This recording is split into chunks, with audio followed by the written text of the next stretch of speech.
to Capacity, where heart, grit, and irreverent humor collide. A podcast for people too stubborn to quit and too creative not to make a difference.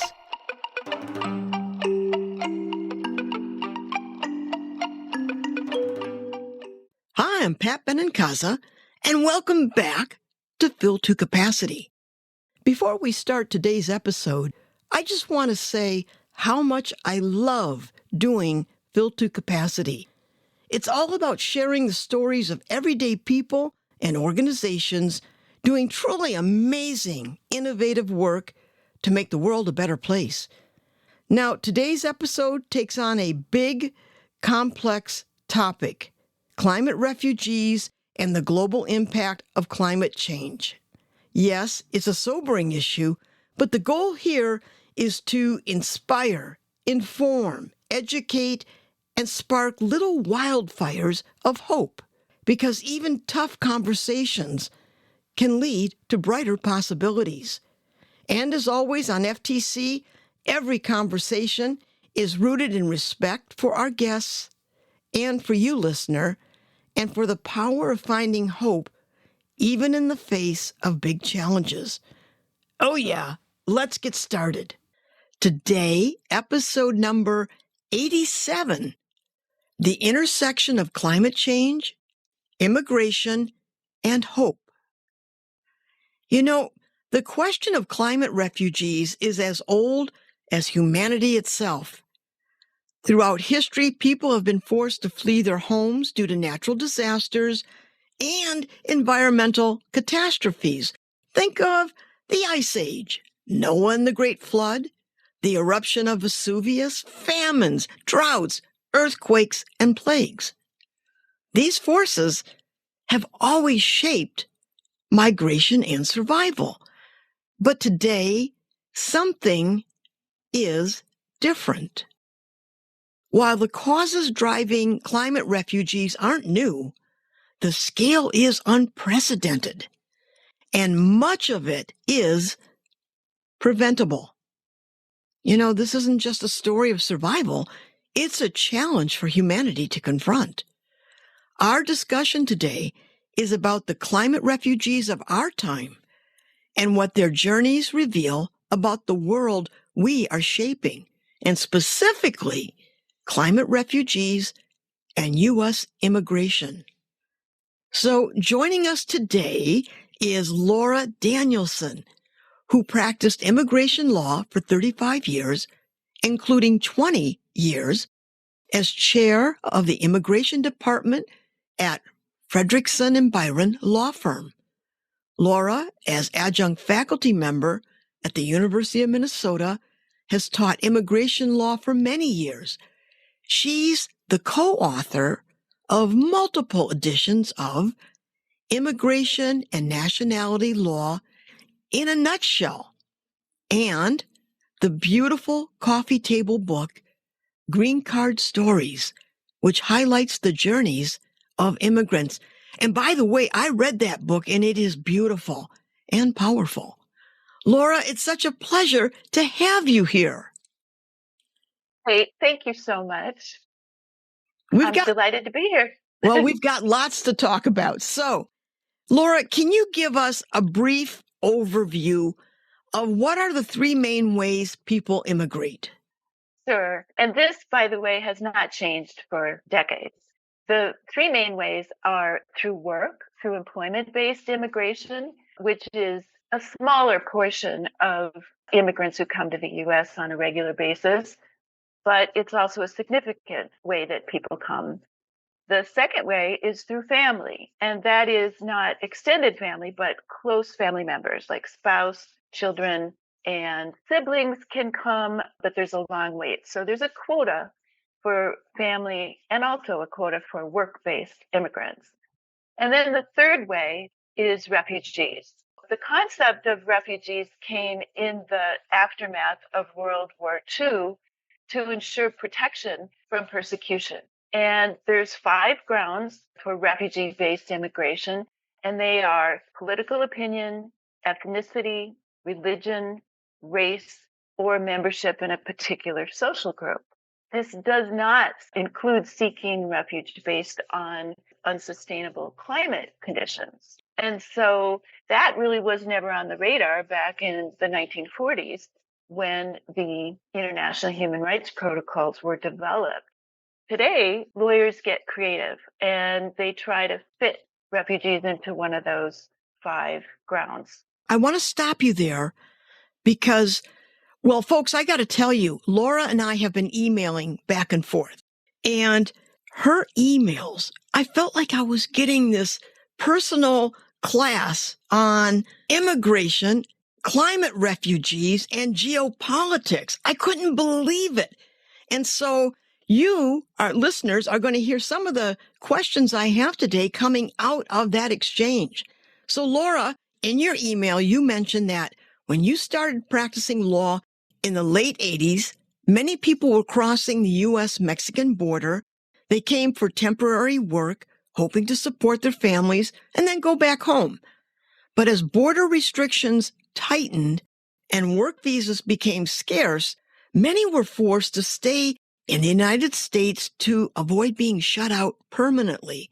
Now, today, while economic and political reasons remain, you noted that the why behind migration has shifted dramatically. Can you explain what's driving that change? Well, yes. Many of the people coming today are not Mexicans. They're not coming for temporary reasons. They're coming because their conditions in their own home countries are unsustainable. And so we refer to those as climate refugees. There are also people fleeing gang violence and war and unrest in various parts of the world. We're seeing refugees coming up across the border from places like Sri Lanka and African countries and so forth. A lot of times it's climate change at the bottom of it. So when people have had to flee the countryside because those conditions are unsustainable, it drives them into the cities. And when there's things like famine and earthquakes and other problems happening as a result of the climate conditions, it's just fascinating to me as we see people crossing the border, like where they're coming from. Yes. And I thought that was an integral part of our discussion because people say, oh, Mexicans are crossing the border. But the reality is that there are people from many different countries wanting to come in from Mexico. I feel really good about this conference that I attended because the conference Laura is talking about was at Cornell University called The Impossibility of Immigration Reform, a symposium honoring Stephen Yale Lower's legacy in immigration law. Okay, back to Laura. At least there was the hopefulness about the economic benefits of immigration and our needs for them. We had to pause for a moment because of a very insistent leaf blower. Okay, so I had asked you about climate change being a major driving factor and the economic and political reasons while people are migrating. And I asked you what was driving that change.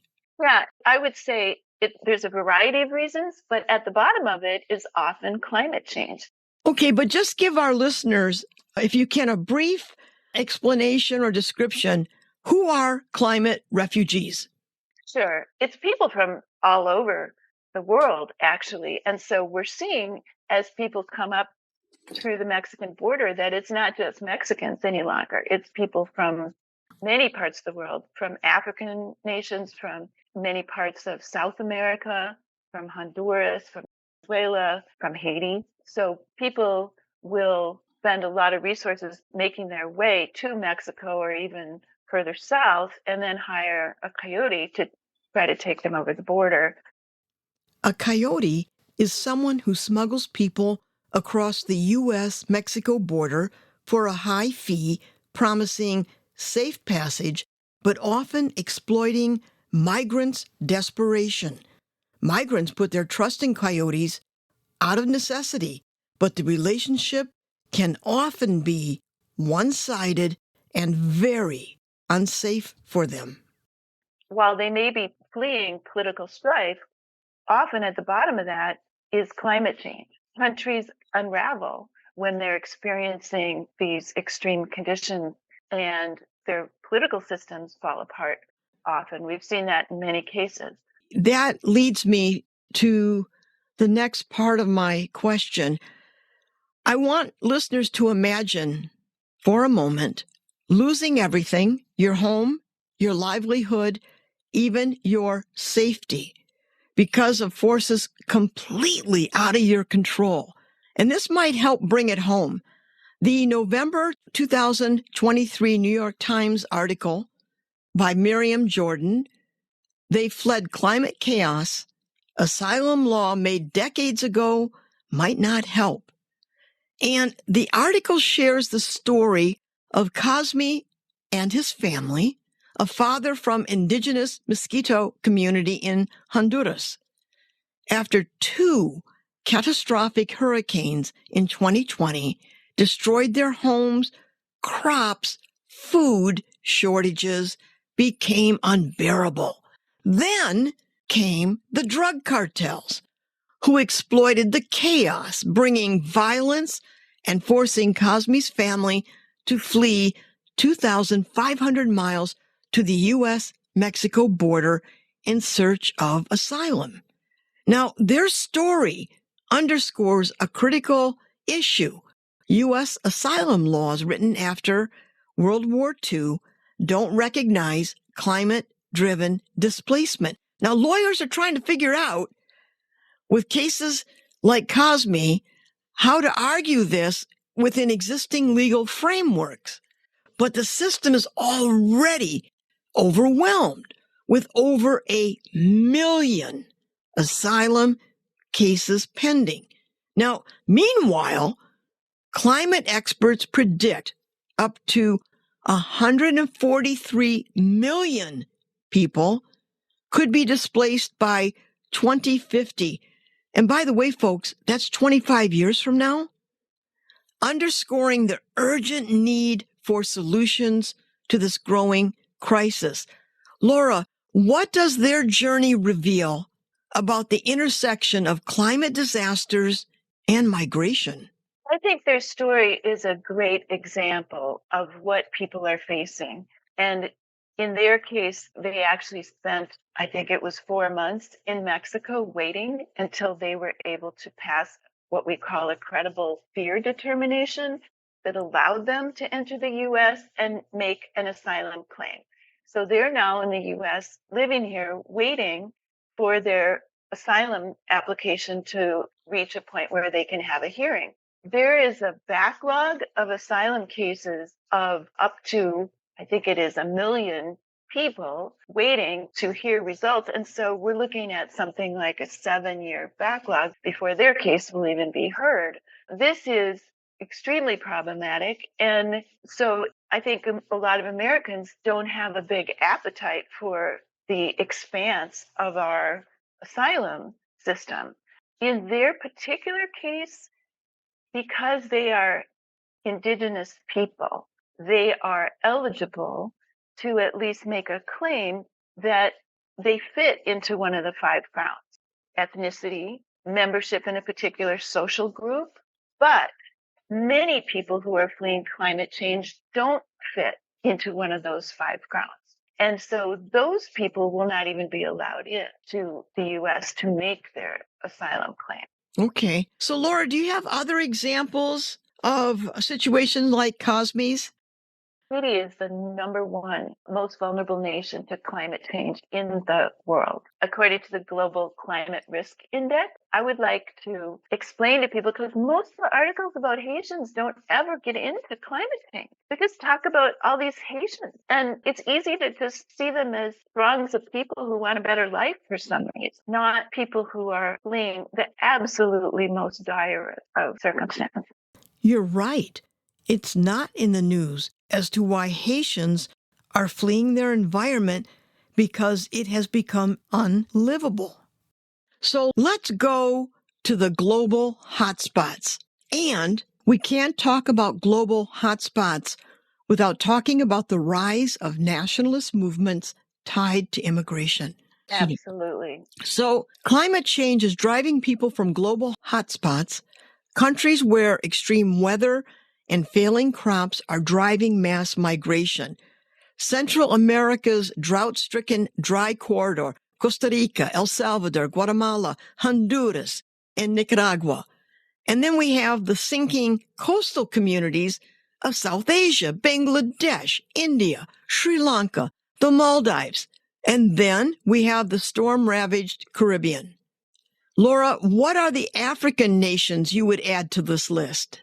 Now, sub-Saharan Africa is one of the major hotspots. I attended a climate migration conference recently at Cornell, and we could see these maps of what is expected to happen in African countries and South America. So we are going to see in the next 30 to 50 years, a third of the global population living in places that are uninhabitable. So as African nations become stricken with drought and rising temperatures that are to a point where it makes it completely uninhabitable, impossible, not only to grow crops, but to exist, those people will be moving somewhere because they can't live.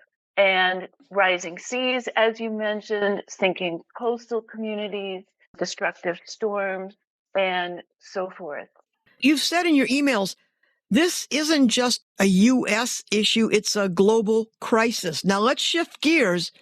Immigration is now and has been a flashpoint in the European Union, and it was a key factor in Brexit, with the UK splitting off in part because of this issue.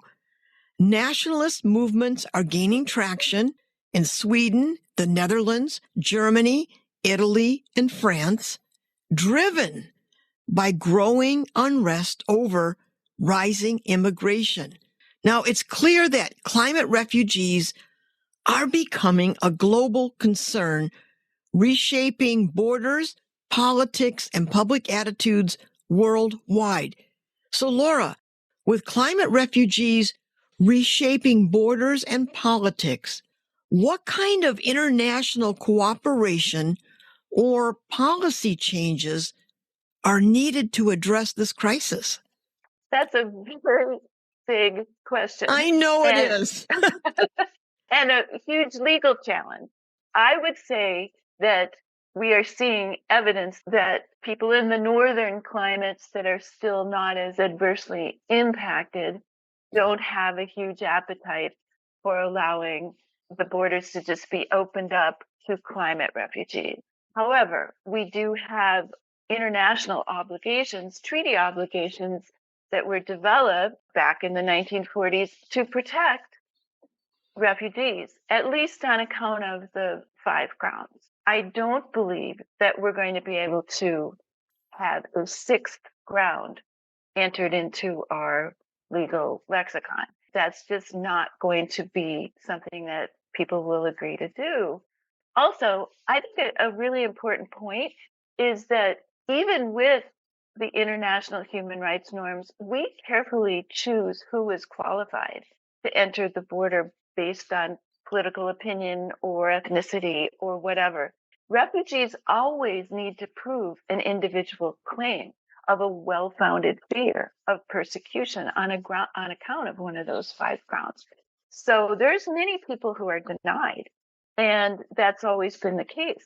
When you look at climate change, it's different because it affects everyone who's inhabiting a particular region. And of course, not everyone's going to have the resources to flee, but many who try are going to be turned away. And we're seeing a lot of evidence of this, of people, bodies washing up on the shores of Turkey and Greece, and people getting into boats for perilous journeys across the sea. It's going to keep happening, and it's probably going to increase. Yeah. And I haven't had a chance to really talk about something else that we do in the United States, which is we have a policy of temporary protected status. TPS. And so we have this concept of temporary protected status for individuals when there's a major catastrophe, such as a hurricane, and it's truly meant to be temporary.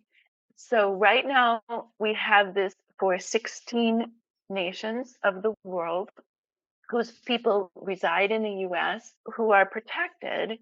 They are not granted permanent residence through this. It's not a permanent process. It's available 6 to 18 months at a time, and it's granted by the executive branch of the government, the president. For example, Haiti has temporary protected status. It doesn't lead to permanent residence. As I said, people must clear background checks. So it's not a group of criminals because they would not have cleared the background check, and it can be taken away. It does lead to individuals having work authorization, however. So they can get jobs while they're here, but they live in fear that it's going to be taken away. So that brings me to the next area I'd like to talk about. Looking at the growing U.S. need for workers, especially in agriculture, let's look at farming, especially for fruits, nuts, vegetables, and flowers. A huge chunk, about 38% of what these farms spend goes to labor. That's wages, contracts, and benefits for people who do the hard, hands-on work to grow and harvest the food we eat. And these are statistics from the USDA Economic Research Service. Now, when we look at all U.S. farms together, the numbers are just as striking. In 2023, farmers spent nearly $50 billion on labor alone. That's 10% of everything they spend to keep our agriculture system running. And this isn't just about numbers. It's about people behind the food on our table. Now, this is from the National Agricultural Statistics Service. So, Laura, could expanding work programs be a solution for addressing climate-driven migration? Absolutely. I think we need to look at this whole issue from a completely different angle. Instead of focusing on humanitarian relief, what about focusing on our increased need for workers? You mentioned farm workers, but there's also healthcare workers, construction workers, hospitality. We have many shortage areas. And if you talk to most employers in these fields, they'll point to how critical their immigration workforce is. A number of years ago, I went with some dairy farmers to Washington to lobby on a volunteer basis with them before Congress. And one of the statistics that stuck with me is that a third of all the cows milked in Minnesota, at least at that time and probably since, were milked by immigrant farm workers. And that is something that if we took that away, we would have an existential crisis just in the dairy industry alone. Many of those workers came on visas, but unfortunately, the sad truth is a lot of them have become undocumented. They have papers they can show their employers, but those papers have probably expired or are not valid any longer. That's the sad truth that a lot of people don't really realize. And that's what leads to these undocumented workers. Studies are overwhelmingly in favor of immigration being good for the economy, and that people are the heart of a thriving economy. Yeah. I mean, think about our aging population and the need for Social Security wages to be paid into the system so that people like me who are retired can get Social Security. The message should be that we need to have immigration policies that favor employment-based immigration. There's a big mismatch here, and we need to figure this out. I mean, why not let farmers who can no longer farm land in their home countries come to the U.S. and legally work on U.S. farms? It may sound like wild speculation or idealism on my part. Everybody's talking about blocking refugees and asylees from coming to the US. But there are so many economic facts we can take a look at. New immigrants have accounted for all labor force growth in the last 30 years. The free market is actually working if we let it work. Immigrants are more than twice as likely to start a business, and that will create jobs for other Americans. Mass deportations, which we may see soon, will be hugely disruptive and not only have an existential impact on industries like dairy, they're going to have an adverse impact on the economy overall. That brings me to the recent election. Immigration brought it to the forefront with this strong rhetoric opposing more people coming into the United States. So starting to talk about it now, what do you envision from the Trump administration for the possibility of meaningful immigration reform, especially when it comes to addressing the growing and complex reality of climate refugees, but also what you just said about the economic realities of what our country needs? So with what you've just said and the incoming administration, what do you see? Well, the conference I attended on immigration recently wasn't full of optimism. However, everyone who spoke about, the economic benefits of immigration, they all were hopeful for a future down the road. What I am expecting to happen is that there will be a very chaotic situation if there's an attempt to have mass deportations in the United States. And I asked some top level government policy people what they thought, and they felt like perhaps there will be certain industries that are cherry picked for protection, like dairy, so that it doesn't have such a profound impact immediately. But there will still be so many industries, such as hospitality, that are seriously impacted. And not to mention schools and healthcare and housing. And remember that a lot of the families that may have one undocumented person living within it are blended families that have US citizens and lawful permanent residents in those families. So we're talking about family separation, children who are US citizens, spouses who are US citizens, and the breadwinner being sent out of the US, and what kind of horrendous impact that will have on our systems. We'll have to provide support to those people. They're US citizens. And so it's going to have profound impacts on the United States. I guess what I'm a bit hopeful about is that the chaos that will ensue will lead to a backlash. I mean, we're already seeing some articles about people who voted for President Trump who didn't realize the impact of deportations might relate to their family members.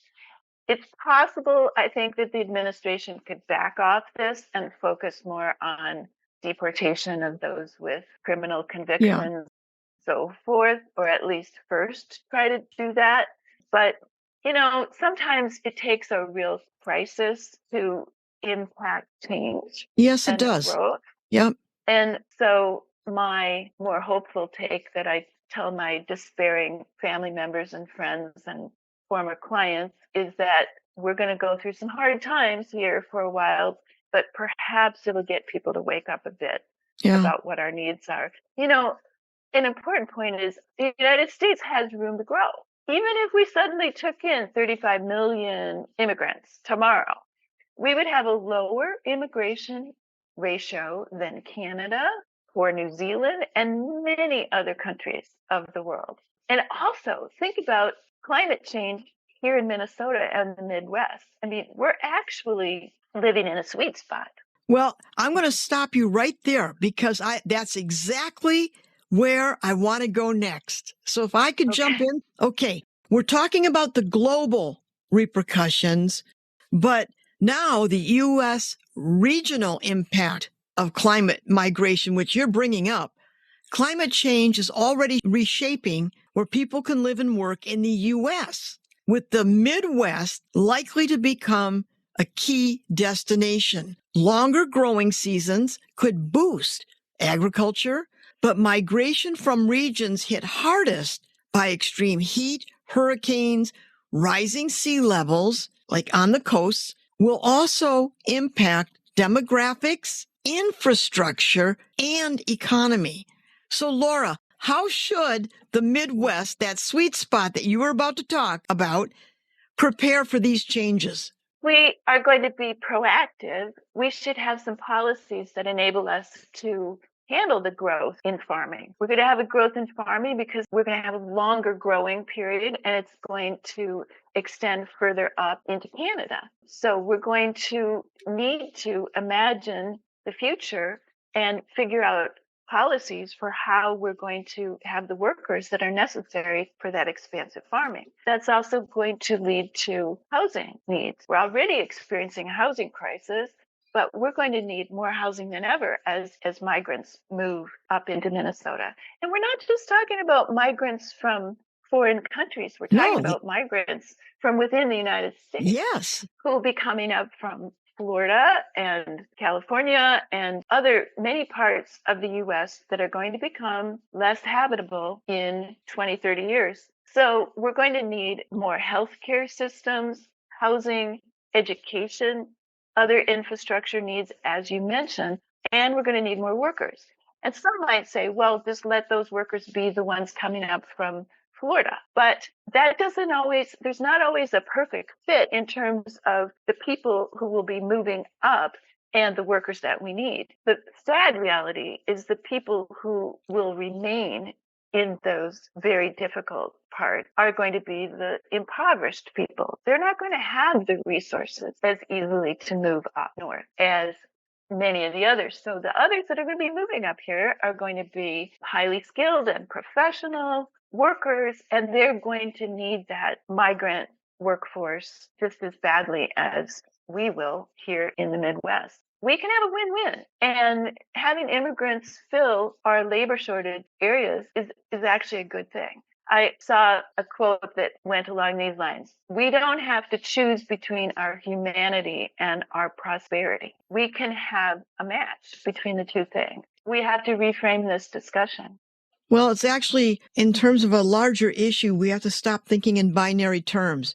Bad, good, yes, no. We're living in a very complicated world. And when we reduce discussions with this kind of profundity to 3-second sound bites, I think we all lose when that happens. So I do appreciate what you're saying. I'd like to shift gears for a moment. And a while back, I had our friend, Angelo Paparelli, lawyer and immigration expert on Fill to Capacity, and he said, quote, "And one of the fun things about immigration laws, it's almost like three-dimensional chess, because there are all of these power centers within the federal bureaucracy that have pieces of authority to make things go well." End of quote. Laura, what is your take about immigration laws? And from your experience, how does this complex system impact the way we address new challenges like climate refugees? Well, my take is that, in fact, we haven't really changed the laws in decades. We have had many shifts in policy and opinions by the government, temporary actions taken, and everything's been sort of pasted onto our old, inadequate immigration laws. For example, our farm worker program is really, really old and inadequate to address the needs of bringing temporary farm workers to the United States. Immediately, when these numbers become available, it's a very small number of farm workers, the farms that utilize the system apply the same day. They wait in line. Sometimes our paralegals at my firm have stayed up till midnight in order to make these applications, and the numbers are gone the next day immediately. So we need to just change that. we need to have a group of legislators, because it's the legislators in Congress that make the laws, who have the courage to address this.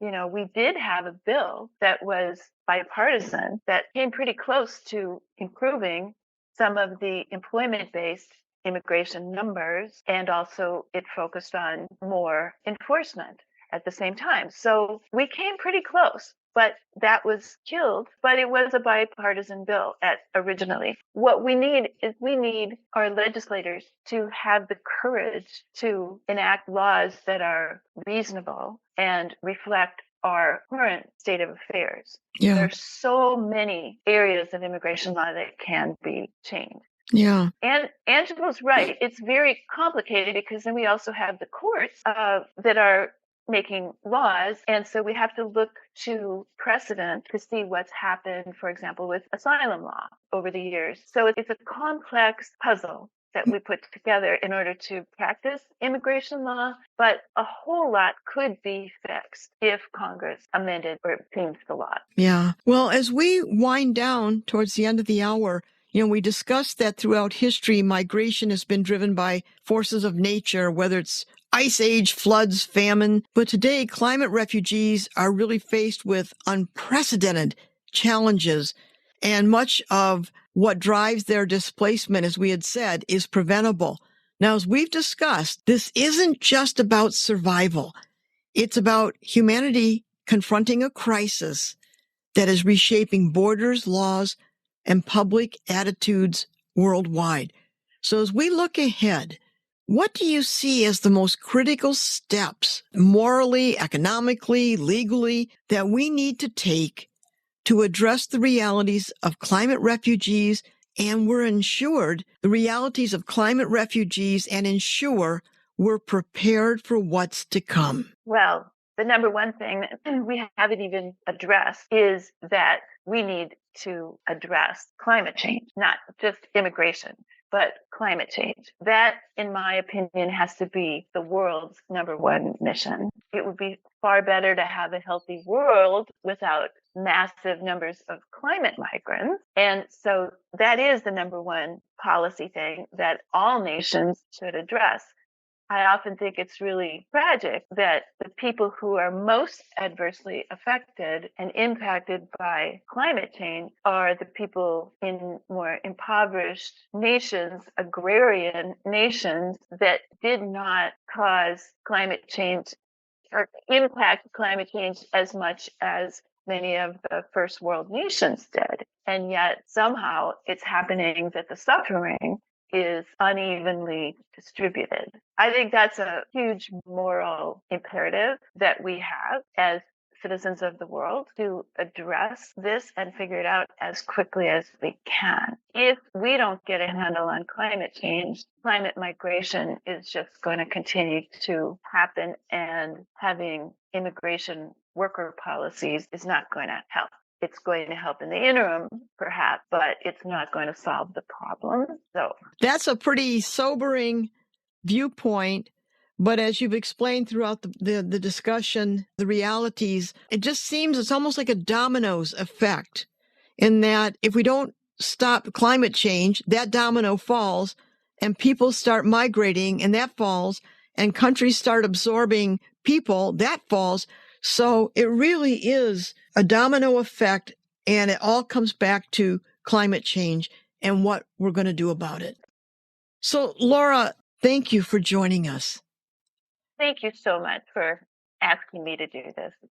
So until next time, please take care. Bye.